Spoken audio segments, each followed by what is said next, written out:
Looks like we're gonna be breaking out the winter gear a little early this year. I had to break out the headband because it is chilly today. It's wet, but we're working outside today because we're getting ready for Henry to arrive. We picked up some supplies that we need. Some fencing staples. We picked up a 330-foot roll of fencing. Stage 1 was putting up the poles and the slats on the fencing. Stage 2 is getting the field fencing put on, and then stage 3 will be Wednesday or Thursday this week. We'll be picking up and going shopping for our electrical system so we can have an electric fence set up because we want to have the most secure spot for him for winter as possible. So I'm going to show you what we picked up, and Philip and I are going to work on trying to get that unrolled and put along that main area of fencing that we started. We're going to probably need to tag team this over the next day or two so we can get it all the way around. And then we'll have just a secure spot for him just for the couple months here over winter. We need to keep him in a smaller spot so that we can keep him close to us, do as much bonding with him as we can, and keep him safe from predators, and just let him get here and get quiet and get himself to know that this is his home before he gets access to the rest of the acreage that he will be having with his heifer, which is going to be really exciting. Okay, this is how much wood we moved yesterday. So we moved all of this. There was a great big pile around the front here, and then all the way on this side. Still looks like we barely moved any wood. Yesterday we moved wood for quite a few hours and then ended up leaving to go get the boys from school. And by the time we came back, it was pouring rain and there was no point in us continuing to move the wood. So we're going to do a little more of this today. I think we're just going to keep chipping away at this over the next couple of days, and hopefully by the weekend we'll have all of it stacked where the wood's gonna go for winter. I'm just looking for Philip. He seems to take off sometimes on me when we're on the acreage. I just never know where he's gonna be. What are you doing? Whoa. What day is it? Oh my goodness, there's work to do, Philip. You can't be sleeping in the hay bale. Sometimes I think if you rest for 5, work for 10, rest for 5, more productivity is going to get done. I have heard that a midday nap might lead to more productivity. It's so cold. We've been getting the nicest quality hay for the horses. We have a new hay supplier we've been using for the last couple months. But the other day we came home, and by the time we got back, it was pouring rain. And we went to bring the pickup truck down the driveway, and then we always back it up and then put the hay in the garage. And we just get one bale at a time. We go every week and we get some square bales and we get some round bales for the horses. And then we realized when we pulled up to the driveway and we went to back up to the garage that we had totally forgot that we had 8 cords of wood away, right in the way of where we needed to back the truck up. And there was no room on either side to roll the hay bale past it. So we ended up tarping it because we know we go through it within the week anyways. So we put a great big patio cover on it so that it could be over there. So we've been wheelbarrowing it up to wherever the horses are, whether they're in the pasture or to top up their barn at night. Because obviously we top up the mini barn every night with lots of hay for them. Our horses get unlimited hay. They get hay 24/7. We do not limit their hay. And so we've been using the wheelbarrow. We have been using the wheelbarrow for everything. And I saw your comments. I know we need a second wheelbarrow, but everything on a budget as we go here, right? We'll get everything we need eventually. So we're actually in great spirits today because we found out some information this morning that has literally made our day. A couple of weeks ago, I would say about 6 weeks ago, I went in to have a biopsy done. And I know some of you know that about maybe 7 to 10 years ago, I had melanoma after I carried the boys. And so it's been a little bit of a health concern for me that I keep a checkup on every once in a while. I'm always watching my body to make sure that no new spots have shown up. And a couple of months ago, I noticed a spot coming up and it really was concerning. And then it ended up getting another little spot on that spot that was even more concerning. So of course, because I'm always watching my body, I immediately booked an appointment to go get a biopsy done to make sure that everything was okay. And so I've been waiting approximately 6 weeks for the results for this biopsy, and it felt like it was taking forever. And you know, when you're waiting for something, because obviously you're stressed out and worried about something, it always seems like that duration of time takes that much longer to get the answers. And so today we got the amazing phone call that my biopsies came back and that my biopsy was fine. So I'm so over over the moon excited. It's always a huge worry and something that I'm constantly making sure that I'm in tune with what's going on with my body for, because of the experience that I had years ago. I've had a few concern spots over the years, but nothing that has had me to have to do any additional treatments or surgeries like what I started with on my melanoma journey years ago. And so I'm so excited and proud to say that I am completely clear and that my biopsy was fine.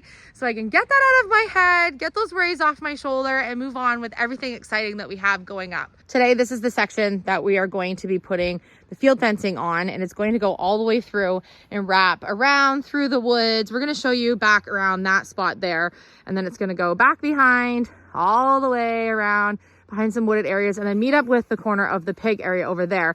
And then it's going to meet up with the front of the mini barn and come all the way down around here. I think we have about 4 more posts to get in the ground to be able to finish our slat fencing, and then we'll run the field fencing on top of that.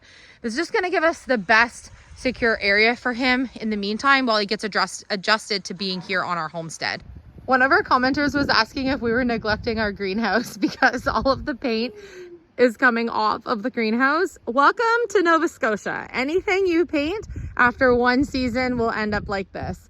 And so I think this is the opportunity to take a vote on what color the greenhouse should be next, because it really doesn't matter when you have to repaint it every year. You can just keep choosing what color you would like the things that you paint were gonna be. Also, for those of you who have been asking, Philip's mom and dad were the ones who were caring for all of our seedlings that we started in the spring. We knew that they would get a lot more sunlight over there, and with us building the barn, we knew that we wouldn't be able to put our full attention against it. So Philip's mom and dad had put all of those, we helped them put it all in their raised garden beds, as well as putting the greenhouse over at their house, which was really nice for them to be able to do that. So we'll be working on a bunch of that stuff, and then we'll continue to do our seedlings next year. By next year, we'll be ready with our own raised beds here, and we'll be able to do our garden in the ground here.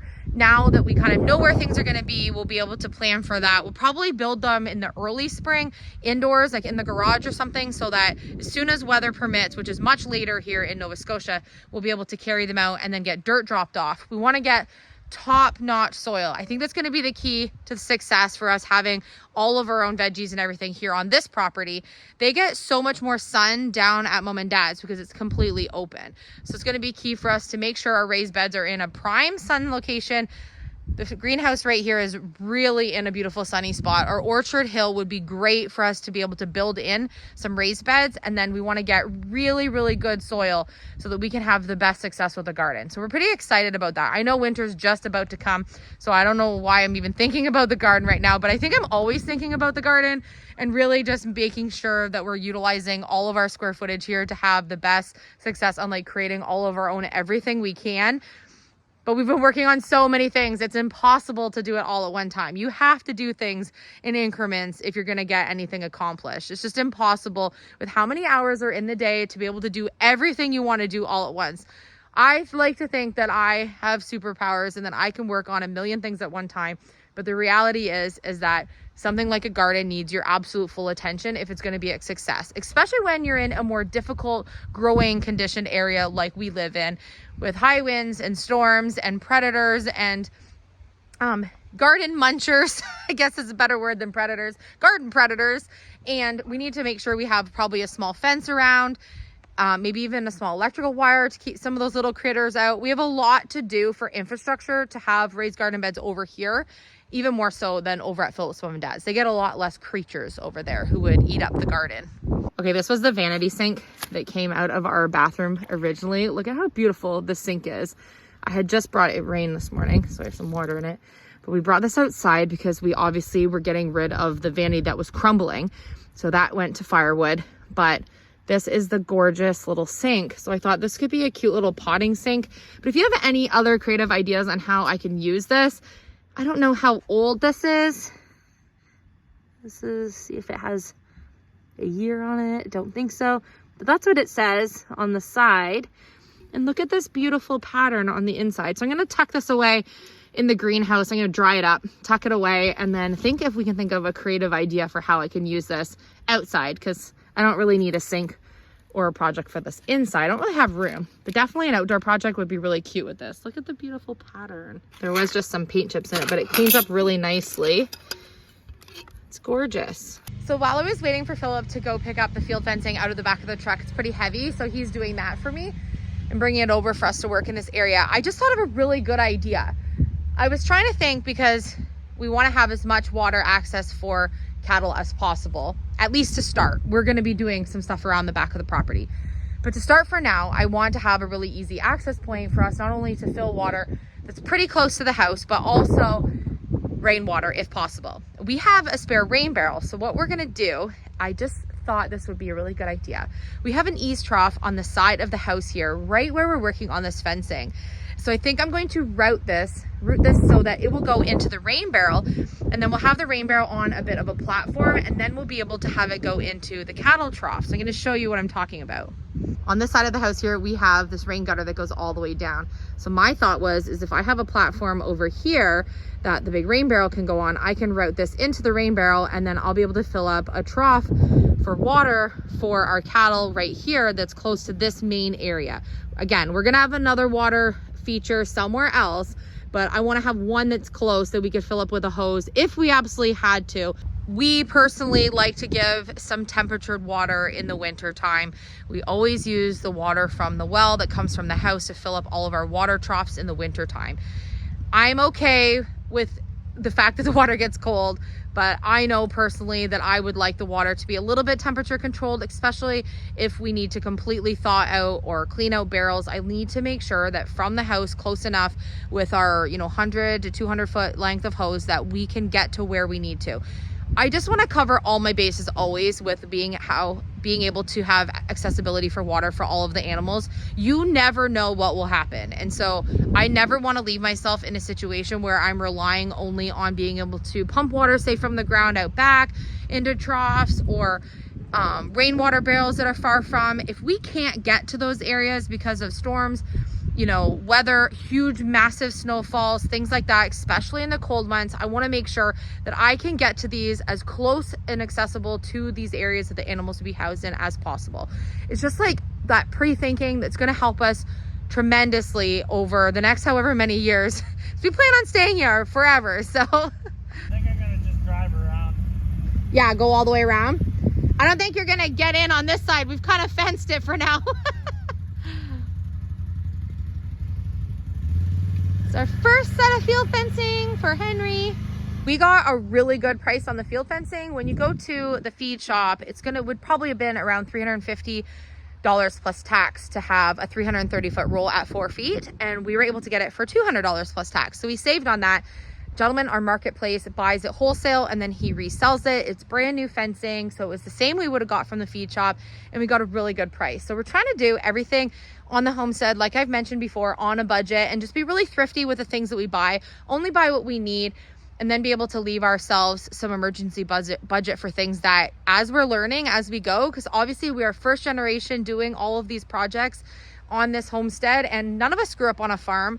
We don't have our checklists of exactly everything that we know for sure that we're going to need. You don't always know what's going to come up, especially when you're new to having specific animals. And so we always like to be able to know we have a bit of a buffer for projects if we need them.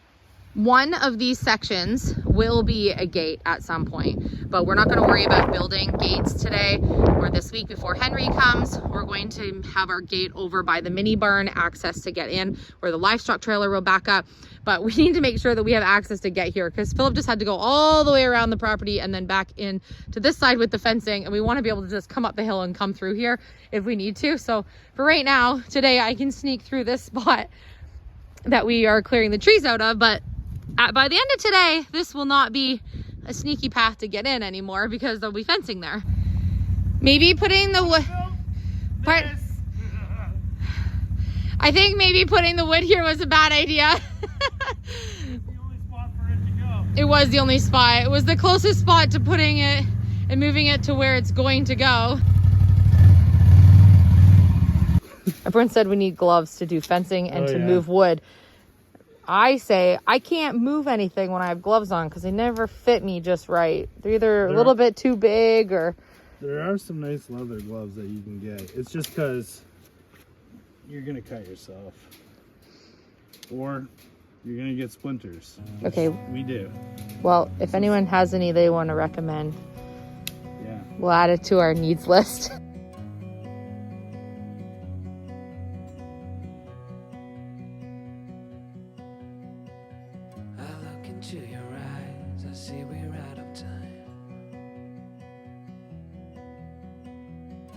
guess no one should blame, nobody crossed the line. I guess we couldn't see, somehow we couldn't feel. Maybe we rose too fast, maybe we got too high. But I remember days I wonder we were always gonna last. So we cut the fence here because we're thinking that we need a gate, a substantial size that we can at least get our quad into, and a little trailer to pull behind the quad. So we're going to use this 8-foot section here, take this out. This is going to be a gate, and then we're going to start our fence again here, and then keep it going one full cell all the way around. Until we get to the other side where our gate is. Another gate is going to go. And then on top of this cattle fence and then the wood fence, we're also going to do an interior perimeter electric fence. And we're going to do a couple strings, right? I think we're going to do, well, we're definitely going to do a lower one and then a medium one. We just don't know if we're going to do a tall one yet, but we might do a tall one too. I would think. And then we have to still cut the top of our posts off here. So they're all even, because right now they're not. So yeah, we've just cut this side off so that we can put all of our U-nails. I'm sure there's another name for these, but I'm gonna use these. We have a couple different sizes and we're just pinning them up. We currently have our sections on this area. Philip is just doing all of the end pieces that we cut. It's just making sure that we don't have any pieces of the wire fencing sticking out, making everything as safe as possible. Again, just to the right of Philip is going to be a gate. And then we have started working our way down here on our fencing. And what you'll notice on this field fencing is that there's smaller holes in the bottom and then they get wider to the top. And that's going to be perfect for keeping out small things like porcupine and other little critters that we don't want. We are running the fence here. So we did our 4 feet and then we double layered so that we could get all the way to the ground. So we still have this little section to do. And then we are rolling our way ground level into the woods to our next post. And we're going to keep working our way all the way around. Roll, roll, roll, roll, roll. But we're getting there. What we did was we made sure that our fencing didn't overlap with any of these slats that we're going to be taking off to build our gate. We want to leave these slats here for a couple of days. We're going to have our electrical fence there. We'll make sure that we have our detachment there so we can get through if we need to. But next week sometime, or this week if we have time, we will make our gate to go in this area here, because it will be important to be able to fit machinery, quads, things like that through this area. We made sure in all of our fencing areas where we will have gates on the homestead that we can fit a quad through. And I'm so happy that in the paddock of the horses area, in their front area, we made a super big, wide 12-foot plus, oh, it's a 15-foot plus section. Exactly 15 feet. Because we needed to be able to get through a large dump truck to dump things like sand for the bottom of the barn build, things like that. You never know what you need to get into your areas, especially when you're trying to build the infrastructure of your small farm. And so I think giving ourselves all these access points are going to help us in the future, because who knows exactly what we're going to need down the road or what type of machinery we're going to have. And then this is what it's looking like from this side. Eventually the fencing will be painted white, but we are so not at that point yet of worrying about how it looks aesthetically yet. But eventually all the fencing on the whole property will be white. Looks pretty good. At this point, we didn't think that we wanted the cattle to be able to go anywhere near our orchard, because we do want to plant more fruit trees over here, and then they're going to get destroyed because we have all our apple trees and pear trees. We have raspberry bushes there, more pear trees. We're going to be doing a bunch more fruit planting. I can already picture Henry standing here looking out and the horses standing there looking back. It's going to be so cute. I can put a nice little garland wreath right here on his gate next week. And see, now I can't get in through my sneaky way. I have to go all the way around, which tells me for sure this needs to be a gate, because I'm now going on an acre-long hike around the outside of the house here to get around to get back where Philip is. I think I'm right at 8 feet. I guessed. How close was I? Aw, dang. It's hard to tell when you're in the woods. Okay. We're just working on trying to do 8-foot sections. Woo, can you hear that wind roaring? We're getting wet. Although our property is a few feet closer to the hill. I think this is a nice spot to just end this paddock here. Then we have plenty of room. And then we're going that way. Going that way, so then we have a nice clean shot.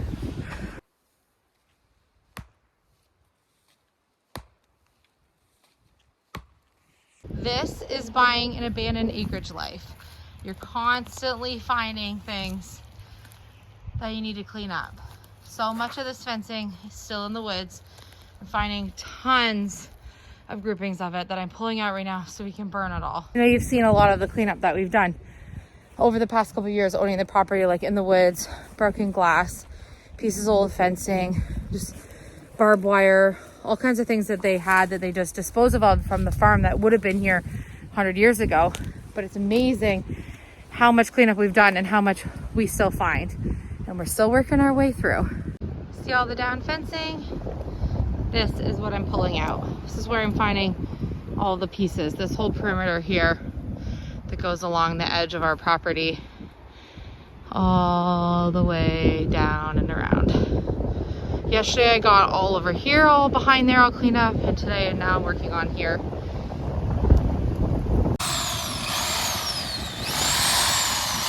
We're just clearing our area so we can make it from where you see the rolled fence down there all the way across. We're going to be putting some more posts in this area, making our way this way. And we're going to get all in here, all cleared up really nice, raked out underneath. It's going to be nice.